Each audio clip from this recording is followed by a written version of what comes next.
Let's start learning English. Hello മക്കളെ, എല്ലാവർക്കും descriptive English 1 ക്ലാസ്സസിലേക്ക് സ്വാഗതം. ഹലോ മക്കളെ, നമ്മൾ 5ാമത്തെ ക്ലാസ്സിലേക്ക് എത്തിയല്ലേ?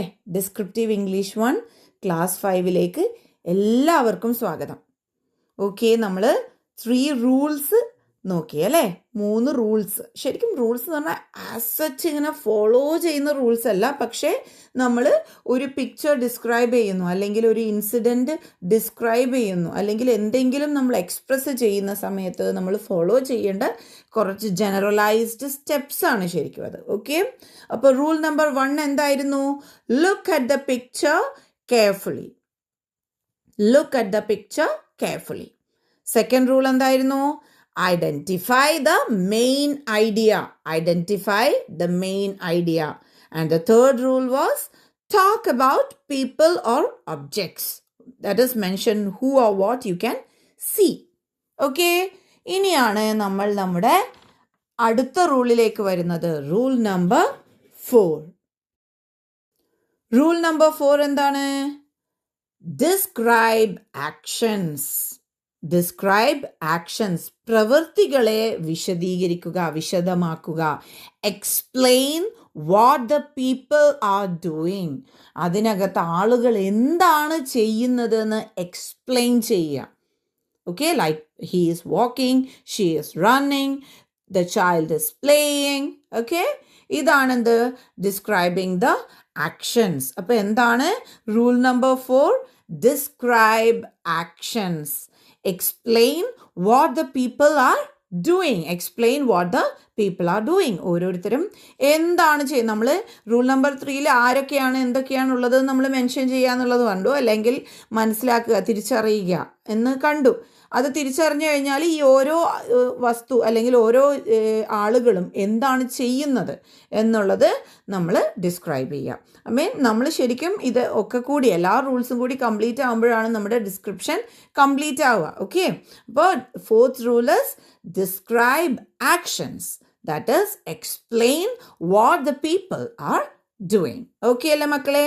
അപ്പം ഇനി നമുക്ക് ഇന്നത്തെ പിക്ചറിലേക്ക് പോകാം. ഓക്കെ, ഇന്നത്തെ ചിത്രം എന്തിൻ്റെ ചിത്രമാണ്? പ്ലേ ഗ്രൗണ്ട് ആണോ പാർക്കാണോ? നിങ്ങൾ തന്നെ പറ. എന്താണ്? പാർക്കാണ് അല്ലേ? കാരണം എന്തേ? അത് എന്താണ്? കളിക്കോപ്പുകളുള്ള, അതായത് കുട്ടികൾ മാത്രമുള്ള ഒരു ചിത്രമല്ല അല്ലേ അത്? അതൊരു പാർക്കാണ്. അവിടെ റിലാക്സേഷന് വേണ്ടി എല്ലാ ഏജ് ഗ്രൂപ്പ്സിനും വരാൻ സാധിക്കും എന്നുള്ളതിന് ഏറ്റവും വലിയ തെളിവാണ് അവിടെ ഒരു ഫാദർ ആൻഡ് മദർ മക്കളെയും കൊണ്ട് വന്നിരിക്കുകയാണ് അല്ലേ? പിന്നെ എന്താണ്? അവിടെ ഒരു വഴി പോലെ, നടപ്പാത പോലെയൊക്കെ ഉണ്ട്. പിന്നെ എന്താണ്? അവിടെ വഴിവിളക്കുകളൊക്കെ ഉണ്ട്. പ്ലേ ഗ്രൗണ്ടിൽ ഈ വഴി നടക്കുന്ന പാതകളും വഴിവിളക്കുകളും ഒന്നും ഉണ്ടാവില്ല. പ്ലേ ഗ്രൗണ്ട് എന്ന് പറഞ്ഞു കഴിഞ്ഞാൽ കുറേ കളിക്കോപ്പുകളും കളി എക്വിപ്മെൻറ്റ്സും ഒക്കെ ആയിട്ടുള്ള ഒരു സ്ഥലമായിരിക്കും. അവിടെ കുട്ടികൾ മാത്രമായിരിക്കും ജനറലായിട്ട് ഉണ്ടാവുക. ഓക്കെ, അപ്പോൾ ദിസ് ഇസ് എ പാർക്ക്. അപ്പോൾ ഫസ്റ്റ് സെൻറ്റൻസ് എന്താണ്? This is A park. അതാണ് നമ്മൾ എന്ത് ഐഡൻറ്റിഫൈ ചെയ്തു അല്ലേ? അതെന്താണെന്ന് ഐഡൻറ്റിഫൈ ചെയ്തു. എന്താണ് അതിൽ കാണുന്നത് എന്നുള്ളത് നമ്മൾ ഐഡൻറ്റിഫൈ ചെയ്തു. മെയിൻ ഐഡിയ ഐഡൻറ്റിഫൈ ചെയ്തു. പിന്നെ അവിടെയുള്ള എന്താണ്? അവിടെയുള്ള ചുറ്റും എന്താണ് കാണുന്നത് എന്ന് പറയാം. എന്ത് കാണാം? There are big trees and green grass. There are big trees and green grass. അവിടെ വലിയ മരങ്ങളും പച്ചപ്പുല്ലും ഉണ്ട് അല്ലേ? അവിടെ കാണാം അല്ലേ? നിറയെ പച്ച പച്ച തന്നെയല്ലേ നമുക്ക് കാണുന്നുള്ളത്? There are big trees and green grass. There are big trees and green grass. അപ്പം നമ്മൾ ആദ്യം തന്നെ ഐഡൻറ്റിഫൈ ചെയ്തു എന്തൊക്കെയുണ്ടെന്ന്, എന്തൊക്കെ വസ്തുക്കളുണ്ടെന്നാണ് ഇപ്പം ഞാൻ പറഞ്ഞത് അല്ലേ? This is a park. There are big trees and green grass. ഈ ചിത്രത്തിലെ ടീച്ചർ എന്താ മാർക്ക് ചെയ്തിട്ടുള്ളത്? ഒരു കുട്ടി അവൻ്റെ അച്ഛൻ്റെ തോളിൽ കയറിയിരിക്കുകയാണല്ലേ? അല്ലേ? അതെങ്ങനെ പറയാം? എ ചൈൽഡ്, ഒരു കുട്ടി, എ ചൈൽഡ് ഇരിക്കുന്നു. is sitting. is sitting. ഇരിക്കുക എന്നുള്ളതിന് നമ്മൾ എന്താ പറയുക? സിറ്റ്. അപ്പോൾ ഇരിക്കുന്നു. is sitting. എന്തുകൊണ്ടാണ് is sitting? are sitting എന്നാവാത്തത് എന്തേ? ചൈൽഡ് ഒരാളാണ്, സിംഗുലർ ആണ്. Okay, so is sitting. A child is sitting. ഒരു കുട്ടി ഇരിക്കുന്നു. എവിടെ? On his father's shoulders. അച്ഛൻ്റെ തോളിൽ, തോളിന്മേൽ. ഓൺ, തോളിന്മേൽ, ഒന്നിൻ്റെ മേലെ ഇരിക്കുമ്പോൾ നമ്മൾ യൂസ് ചെയ്യുന്നതാണ് ഓൺ. ഓൺ ദ ടേബിൾ, ടേബിളിൻ്റെ മേലെ. Okay, on his father's shoulders. അച്ഛൻ്റെ തോളിൻ്റെ മേലെ ഒരു കുട്ടി ഇരിക്കുന്നു. അങ്ങനെയല്ലേ നമുക്ക് സെൻറ്റൻസ് വേണ്ടത്. ഓക്കെ, അപ്പം എങ്ങനെ പറയാം? A child is sitting on his father's shoulders. ഈ സെൻറ്റൻസിൽ ടീച്ചർ ഫാദേഴ്സ് എന്നെഴുതിയത് ഒന്ന് ശ്രദ്ധിച്ചു നോക്കൂ. എസ്സും ആറും, ആറും എസ്സും. അതിൻ്റെ ഇടയിലായിട്ട് എന്തുണ്ട്? ഒരു ചെറിയൊരു വര പോലെ ഇട്ടിട്ടുണ്ട് അല്ലേ? അതിനെയാണ് അപ്പോസ്ട്രഫ എന്ന് പറയുന്നത്. ഓക്കെ, അതെന്തിനാണ് യൂസ് ചെയ്യിക്കുന്നത്? ഇൻ്റെ എന്ന് പറയാൻ. ഉഡേ, ഇൻ്റെ എന്നുള്ളതിന് നമ്മൾ ഇംഗ്ലീഷിൽ യൂസ് ചെയ്യുന്ന ഒരു രീതിയാണ് ഫാദേഴ്സ് ഷോൾഡേഴ്സ്, മദേഴ്സ് ഹാൻഡ്സ്, പിന്നെ എന്താണ്, ഗേൾസ് ഡ്രസ്.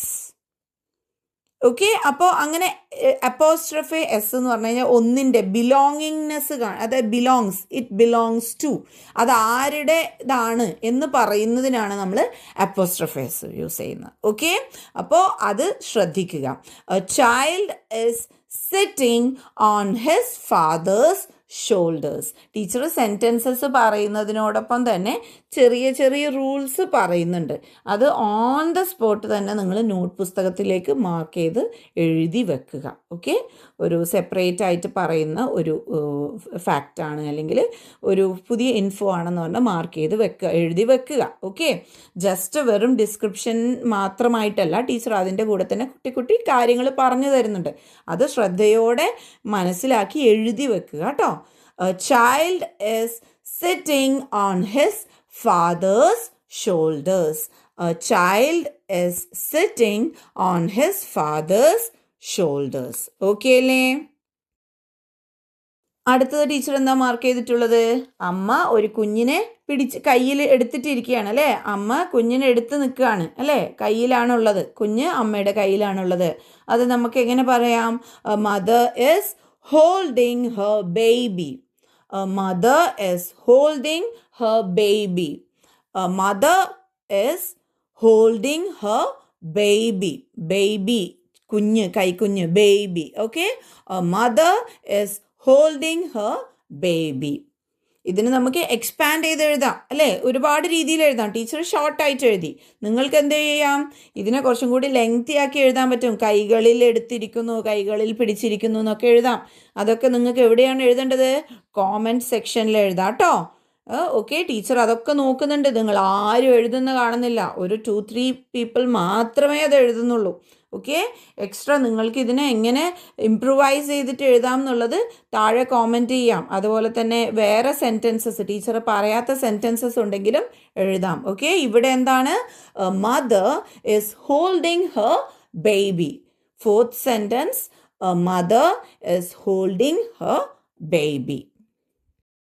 അടുത്തത് എന്താണ് ടീച്ചർ മാർക്ക് ചെയ്തിട്ടുള്ളത്? 2 കുട്ടികൾ കയ്യിൽ ഐസ്ക്രീം എന്ന് പറയാൻ പറ്റില്ല അല്ലേ? അതെന്താണ്?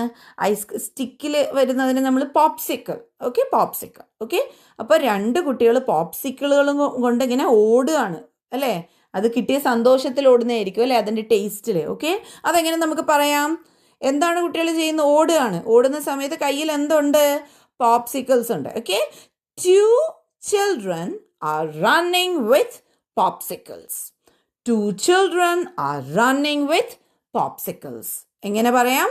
2 children are running with popsicles. പോപ്സിക്കിൾസും കൊണ്ട് 2 കുട്ടികൾ ഓടുകയാണ്. ഇവിടെ 2 children are running എന്ന് എഴുതി. എന്തുകൊണ്ടാണ്? 2 children എന്ന് പറയുമ്പോൾ 2 കുട്ടികൾ.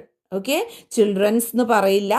ചൈൽഡാണ് ഒരു കുട്ടി, ചിൽഡ്രൻ ഒന്നിൽ കൂടുതൽ ഉള്ള കുട്ടികൾ. ഓക്കെ, അപ്പോൾ 2 children are running. എന്തുകൊണ്ടാണ് ആർ? നേരത്തെ എ ചൈൽഡ് ഈസ് എന്ന് പറഞ്ഞു, ഈസ് സിറ്റിംഗ്. ഇവിടെ ആർ റണ്ണിങ് എന്തുകൊണ്ടാണ്? പ്ലൂറൽ ആയതുകൊണ്ടാണ് are running. Okay, 2 children are running with popsicles. 2 children are running with popsicles. അടുത്തത് ടീച്ചർ എന്താ മാർക്ക് ചെയ്തിട്ടുള്ളത്? ആ സ്റ്റാൻഡിങ് സ്കൂട്ടർ അല്ലേ? ഒരു കുട്ടി സ്റ്റാൻഡിങ് സ്കൂട്ടർ ഓടിച്ചു പോവാണ്. ഇവിടെ ഡ്രൈവിംഗ് എന്ന് പറയുമോ? ഇല്ല. ടീച്ചർ കഴിഞ്ഞ ക്ലാസ്സിൽ ഏതോ ഒരു ക്ലാസ്സിൽ ടീച്ചർ പറഞ്ഞിരുന്നു, ഈ കഴിഞ്ഞ 4 ക്ലാസ്സിൽ ഏതോ ഒന്നിൽ ടീച്ചർ പറഞ്ഞിരുന്നു ഡ്രൈവിംഗ് അല്ല റൈഡിങ് ആണ്. നമ്മൾ ഒന്നിൻ്റെ മേൽ കയറി യാത്ര ചെയ്യുമ്പോൾ അത് റൈഡിങ് ആണ്. Okay, riding a horse, riding a bike, riding a scooter. Okay, ഇവിടെ standing scooter. A boy is riding a standing scooter. A boy is riding a standing scooter.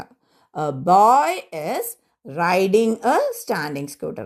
ഒരു ആൺകുട്ടി സ്റ്റാൻഡിങ് സ്കൂട്ടറിൽ സഞ്ചരിക്കുന്നു. Okay, A boy is riding a standing scooter. Okay, ഈ sentence ഒക്കെ മക്കൾക്ക് ഇപ്പോൾ എഴുതാൻ എളുപ്പമായിരിക്കില്ലേ?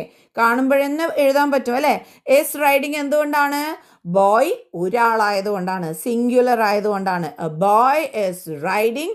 അത് ബോയ്സ് ആണെങ്കിൽ ആറാവും. പക്ഷെ ഒരാൾക്കേ ഒരു സ്കൂട്ടർ റൈഡ് ചെയ്യാൻ പറ്റുള്ളൂ. സോ അവിടെ ബോയ്സ് എന്ന് വരാൻ സാധ്യതയില്ല. പക്ഷേ ബോയ്സ് എന്ന് വരുന്ന മറ്റൊരു കേസ് വരുവാണെങ്കിൽ അവിടെ ആർ എന്നായിരിക്കും വരിക. Okay, A boy is riding a standing scooter. അടുത്തത് ടീച്ചർ എന്നാ മാർക്ക് ചെയ്തത്? ആ ബോയുടെ തൊട്ടപ്പുറത്ത് തന്നെയായിട്ട് ഒരു പട്ടി ഓടുകയാണ് അല്ലേ? അപ്പോൾ ചിലപ്പോൾ അത് ബോയുടെ പെറ്റാവാം അല്ലേ? തൊട്ടടുത്ത് തന്നെ ഓടുന്ന. Okay, dog is running next to the boy അല്ലേ? ഒരു പട്ടി ഓടുന്നു. Dog is running. അത് ഡോഗ്സ് ആണെങ്കിലോ ഡോഗ്സ് ആർ റണ്ണിങ് എന്നാകുമായിരുന്നു. ഓക്കെ, ഇത് എ ഡോഗ്, ഒരു ഡോഗ് ആയതുകൊണ്ടാണ് എസ്, ഇല്ലെങ്കിൽ are. Okay, dog is running next to the boy. Dog is running next to the boy. Dog is running next to the boy. Dog is running next to the boy. Okay അല്ലേ? ഇനി അടുത്തത് മറ്റൊരു പട്ടിക്കുട്ടി ഉണ്ടല്ലോ അവിടെ ആ ഫാമിലിയുടെ അടുത്ത് അച്ഛൻ്റെയും അമ്മയുടെ ഒക്കെ അടുത്തായിട്ട് ഒരു ചെറിയൊരു പട്ടിക്കുട്ടി കൂടെ ഉണ്ട് അല്ലേ? അപ്പം അത് നമുക്ക് പറയാം. എന്താണ്? കുടുംബത്തിൻ്റെ അടുത്തായി മറ്റൊരു ചെറിയ നായക്കുട്ടിയുണ്ട്, അല്ലെങ്കിൽ നായയുണ്ട്, മറ്റൊരു ചെറിയ നായയുണ്ട്. ഓക്കെ, നമുക്ക് എങ്ങനെ പറയാം? Another small dog. അനദർ മറ്റൊരു. അനദർ എവിടെയാണ് അനദർ യൂസ് ചെയ്യാന്ന് ടീച്ചർ പറഞ്ഞത് ഓർമ്മയുണ്ടല്ലോ? എവിടെയാണ് അനദർ യൂസ് ചെയ്യുക? ഒരു കാര്യം നമ്മൾ പറഞ്ഞു, അതേ കാര്യം വീണ്ടും വരുമ്പോൾ അത് മറ്റൊരു എന്ന് നമ്മൾ മെൻഷൻ ചെയ്യും. ഒരു ബോയെക്കുറിച്ച് പറഞ്ഞു, തൊട്ടടുത്ത് മറ്റൊരു ബോയെക്കുറിച്ച് പറയുകയാണെങ്കിൽ അടുത്ത് തന്നെ നമ്മൾ പറയുന്നുണ്ടെങ്കിൽ അനദർ എന്ന് യൂസ് ചെയ്യും. ഇങ്ങനെയല്ല, ഒരു സെൻറ്റൻസ് കഴിഞ്ഞിട്ടാണ് പറയുന്നതെങ്കിൽ ഓക്കെ, നോ പ്രോബ്ലം, വീണ്ടും ബോയ് അല്ലെങ്കിൽ ഡോഗ് എന്ന് പറയാം. ഇവിടെ ഒരു ഡോഗിനെ കുറിച്ച് പറഞ്ഞു, തൊട്ടടുത്ത് തന്നെ വേറൊരു ഡോഗിനെ കുറിച്ച് പറയുമ്പോൾ നമ്മൾ എന്ത് പറയണം? അനദർ യൂസ് ചെയ്യണം. Okay, another small dog is near the family. Another small dog is near the family. Another small dog is near the family. Okay. പിന്നെ എന്താണ് അവിടെ മാർക്ക് ചെയ്തിട്ടുള്ള? ടീച്ചർ എന്താ കുറേ വര ഇട്ടിട്ടുണ്ട് അല്ലേ? ആ വര ഇട്ടതൊക്കെ എന്താണ്? സ്ട്രീറ്റ് ലാമ്പ് ആണ് അല്ലേ?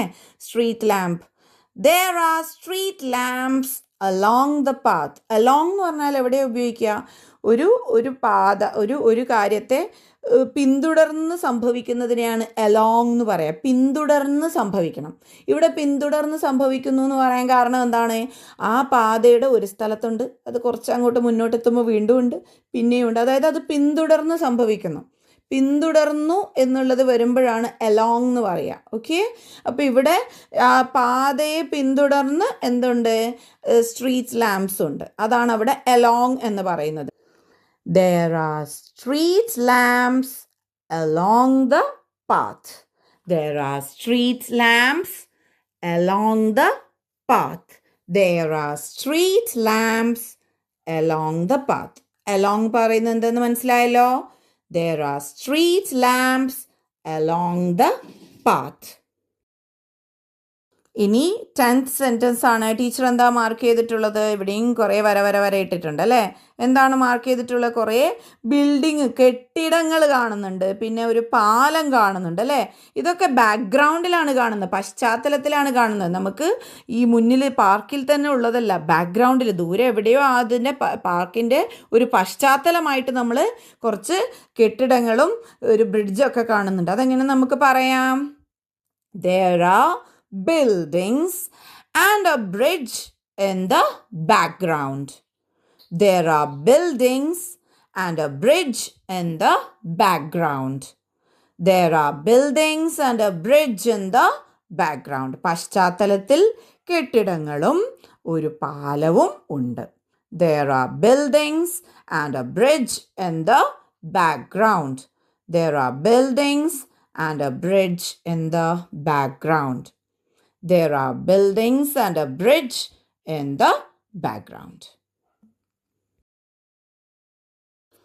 എല്ലാം ഓക്കെ അല്ലേ മക്കളെ? ഇന്നത്തെ ക്ലാസ്സിൽ നമ്മളൊരു പുതിയ ചിത്രം നോക്കി. പക്ഷെ നിങ്ങൾക്കിപ്പോൾ കുറച്ചുകൂടെ എളുപ്പമായിട്ട് തോന്നുന്നുണ്ടാവും അല്ലേ? ഒന്നാമത്തെ ക്ലാസ് പോലെയല്ല, ഈ അഞ്ചാമത്തതിൽ എത്തുമ്പോഴേക്കും കുറേ സെൻറ്റൻസസ് ഒക്കെ സ്വന്തമായിട്ട് പറയാനും മനസ്സിലാക്കാനും സാധിക്കുന്നുണ്ടാവും അല്ലേ? പക്ഷേ ഇതൊന്നും എനിക്ക് ഹോംവർക്കിൽ കാണുന്നില്ല. പുതിയ സെൻറ്റൻസസ് എഴുതുക, ഇംപ്രൂവൈസ്ഡ് ചെയ്ത് എഴുതുക എന്നൊക്കെ പറഞ്ഞിട്ട് ആരും അങ്ങനെ കാര്യമായിട്ട് അനങ്ങുന്ന കാണുന്നില്ല. എന്നാലും ചില കുട്ടികൾ എഴുതി അയക്കുന്നുണ്ട്, ചിലവർ കോമെൻറ്റ് ചെയ്യുന്നുണ്ട്. ഓക്കെ, ശരിയാണ്. ഓക്കെ, അപ്പോൾ നമുക്ക് ഒന്നുകൂടെ നോക്കാം. ഫൈനലായിട്ടൊന്ന് നോക്കാം. Rule number 1, look at the picture carefully. 2, identify the main idea. 3, talk about people or objects. Rule number 4 ആണ് നമ്മൾ ഇന്ന് പ്രധാനമായും നോക്കിയത്. Describe actions, explain what the people are doing. Okay, അപ്പോൾ നമ്മൾ അങ്ങനെ 10 സെൻറ്റൻസസ് ഡിസ്ക്രൈബ് ചെയ്തു. എന്തൊക്കെയാണ്? 10 സെൻറ്റൻസസ് ഡിസ്ക്രൈബ് ചെയ്തു എന്നല്ല, 10 സെൻറ്റൻസസിലൂടെ നമ്മൾ പിക്ചർ ഡിസ്ക്രൈബ് ചെയ്തു. ഓക്കെ, അപ്പോൾ ആ 10 സെൻറ്റൻസസ് ഒന്ന് നോക്കാം. This is A park. There are big trees and green grass. A child is sitting on his father's shoulders. A mother is holding her baby. 2 children are running with popsicles. A boy is riding a standing scooter. A dog is running next to the boy. Another small dog is near the family. There are street lamps along the path. There are buildings and a bridge in the background. Okay അല്ലേ മക്കളെ? ഓരോ class കഴിയുമ്പോഴും better ആയിക്കൊണ്ട് വരണം. ഓരോന്നും വെറുതെ video ഇങ്ങനെ കണ്ടുവിടുന്നതാകരുത്. നിങ്ങൾക്കത് പിന്നീട് റീയൂസ് ചെയ്യാൻ പറ്റണം. ഓരോ സെൻറ്റൻസ് ആയാലും ഓരോ സെൻറ്റൻസിൻ്റെ സ്ട്രക്ചർ ആയാലും. ഓക്കെ അല്ലേ മക്കളെ? അപ്പോൾ ഇന്നത്തെ ക്ലാസ് ഇവിടെ തീരുകയാണ്. ഹാപ്പി ലേണിംഗ് മക്കളെ.